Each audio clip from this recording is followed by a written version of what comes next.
7.5% NaCl resuscitation leads to abnormal clot fibrinolysis after severe hemorrhagic shock and its correction with 7.5% NaCl adenosine, lidocaine, and Mg2+.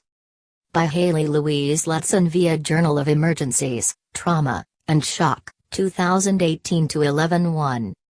Hayley Louise Letson, Geoffrey Phillip Dobson.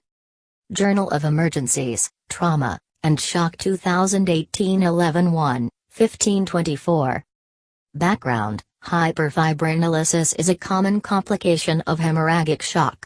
Our aim was to examine the effect of small volume 7.5% NaCl adenosine, lidocaine, and Mg2+, ALM, on fibrinolysis in the rat model of hemorrhagic shock.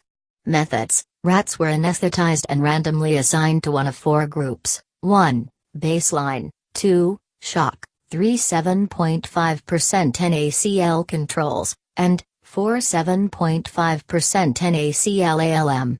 Animals were bled for 20 minutes, 42% blood loss, and left in shock for 60 minutes before resuscitation with 0.3 ml intravenous bolus 7.5% NaCl ± ALM.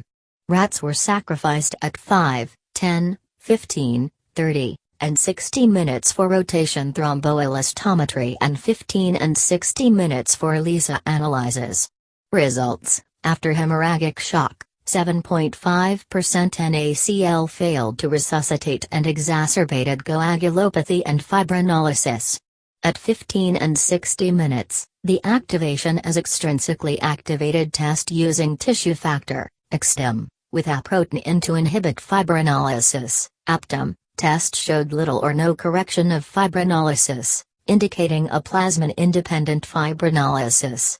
Clots also had 60% lower fibrinogen, fibrin-based extim-activated test with platelet inhibitor cytokines in D A10, and 36% to 50% reduced fibrinogen-to-platelet ratio, 11% to 14% versus 22% baseline. In contrast, 7.5% NaCl ALM resuscitated mean arterial pressure and attenuated hyperfibrinolysis and coagulopathy by 15 minutes. Correction was associated with lower plasma tissue factor, higher plasminogen activator inhibitor 1, and lower D-dimers, 5% of controls at 60 min. Closing parenthesis. Platelet selectin fell to undetectable levels in ALM animals, which may imply improved endothelial and platelet function during resuscitation. Conclusions: small volume 7.5% NaCl resuscitation exacerbated coagulopathy and fibrinolysis that was not corrected by APTIM test. Fibrinolysis appears to be associated with altered fibrin structure during early clot formation and elongation.